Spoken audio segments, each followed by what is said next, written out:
திருவாரூர் அருகே பல வருடங்களாக வைத்திருந்த தொழில் நிறுவனத்தை அறநிலைத்துறை பூட்டியதால் தனிநபர் பரிதவித்தார். திருவாரூர் அருகே மேட்டுப்பாளையத்தை சேர்ந்த தனிநபர் பழனி ஆண்டவர் கோயிலுக்கு சொந்தமான இடத்தில் 25 வருடமாக தொழில் நிறுவனம் நடத்தி வந்துள்ளார்.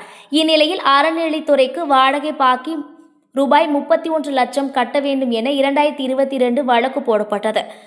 இதனைத் தொடர்ந்து 2025 ஜூன் மாதம் 12ஆம் தேதியில் இடத்தை ஒப்படைக்க தீர்ப்பு வந்துள்ளது.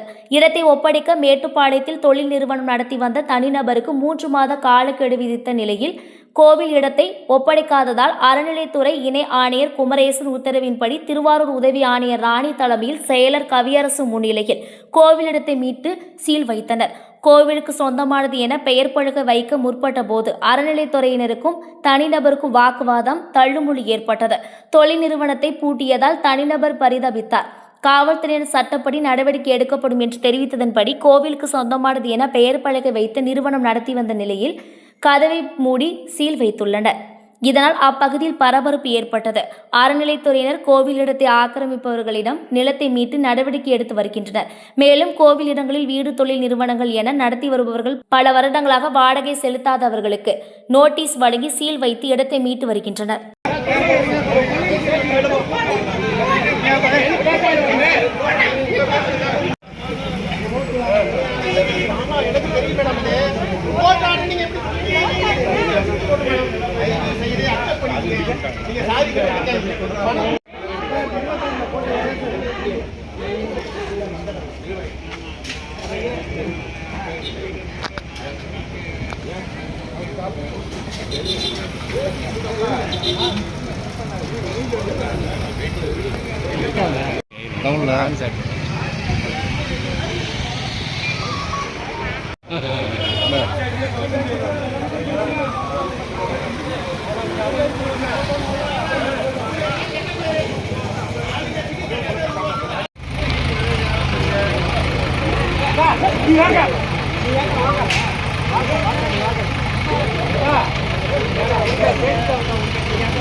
ஐயா இப்படி வாங்க.